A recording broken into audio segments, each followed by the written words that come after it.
আমাদের আজকের নিবেদন কবি শুভ দাশগুপ্তের প্রেম। ৪ অক্টোবর তাদের দুজনের প্রথম দেখা হলো। তখন বিকেল ঘনিয়ে আসছে, বাতাসে শীতের আমেজ। ১০ই অক্টোবর তাদের দীর্ঘক্ষণ কথা হলো টেলিফোনে। সেদিন ছেলেটি নতুন কেনা টবে গোলাপের চারা লাগালো। ৩০শে অক্টোবর রেস্টুরেন্টের নীলা কেবিনে ছেলেটি বলল, তোমাকে আমি ভালোবাসি। মেয়েটি লজ্জায় মাথা নিচু করে টেবিলে আঁকিবুকি কাটল। ১২ই ডিসেম্বর গোলাপ গাছে কুড়ি ধরল। মেয়েটি রেস্টুরেন্টে ছেলেটিকে জিজ্ঞাসা করল, কেন ভালোবাসো আমার? আমি সুন্দরী তাই? তোমার চেয়ে সুন্দরী আছে কত। আমার বাবার প্রচুর অর্থ তাই? তোমার বাবার চেয়ে বড়লোক এখানে কম আছে? তাহলে ভালোবাসি ভালোবাসি, তার আবার কারণ হয় নাকি? মেয়েটি বাড়ি ফিরে বন্ধুদের টেলিফোনে অনেক আলোচনা করল। সবাই এক বাক্যে বুঝিয়ে দিল, ভালো যখন বাসে তখন একটা কিছু কারণ তো আছে বটে। সেটা না বুঝে বেশি এগোস না কিন্তু। ৩রা জানুয়ারি মেয়েটি বলল, আমার কাছে কি চাও? কই, চাইনি তো কিছু। ভালোবাসো অথচ চাও না? তাহলে না চাহিলে যারে পাওয়া যায়। এ তো গান, শুধুই গান, তাছাড়া কি? কিছুই যদি না চাও তবে ভালোবাসো কেন? ভালোবাসি তাই ভালোবাসা দিতে চাই। চাইবো কেন? তুমি তুমি সত্যি অদ্ভুত। ১০ই ফেব্রুয়ারি দুজনে দেখা হলো মেট্রো স্টেশনের পাতালে। ছেলেটি বলল, আমি কাল সারা রাত বাঁশি বাজিয়েছি। সারা রাত সেই সুরের মায়াবী আলোয় তুমি নাচছিলে। অসামান্য, অনন্য সে নাচ। হ্যাঁ, কাল সারা রাত্রির আমি ঘুমিয়েছি। আমি কিন্তু তোমার নাচই দেখে গেছি সারা রাত।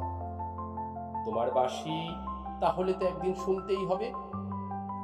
১২ই মার্চ ছেলেটি বাঁশি বাজাল। মেয়েটি শুনল, সময় থমকে রইল অনেকক্ষণ।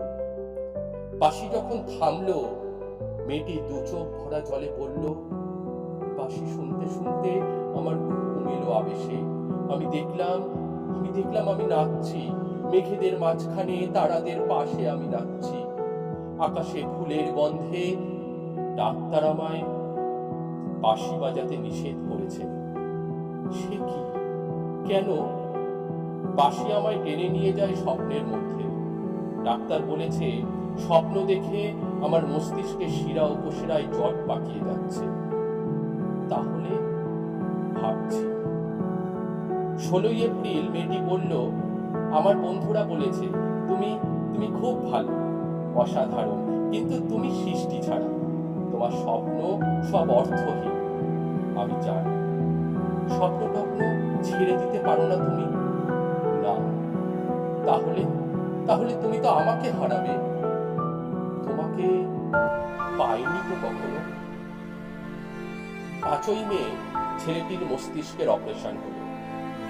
একটু সুস্থ হতে মেয়েটি এসে বলল, ভালো আছো তো? এখন আর স্বপ্ন দেখছো না তো? দেখছি দেখছি, আরো সুন্দর সুন্দর স্বপ্ন দেখছি।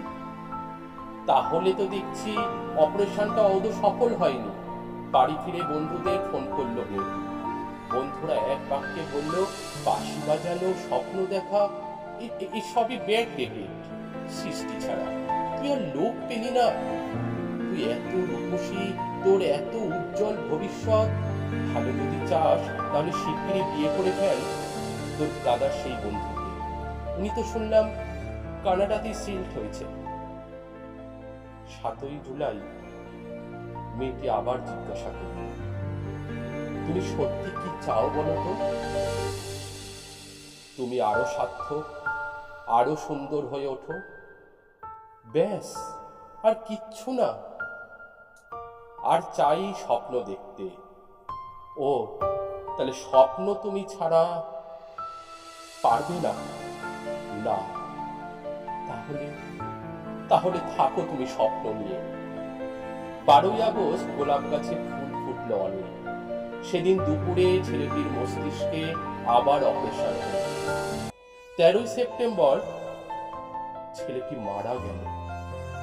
14ই সেপ্টেম্বর মেয়েটির শুভ বিবাহ সুসম্পন্ন হলো কানাডাগামী সেই পাত্রের সঙ্গে। 20শে সেপ্টেম্বর গোলাপ গাছটি হঠাৎ ঝরে উঠে পড়ল। সেদিন সন্ধ্যার বিমানে মেয়েটি হানিমুনে গেল।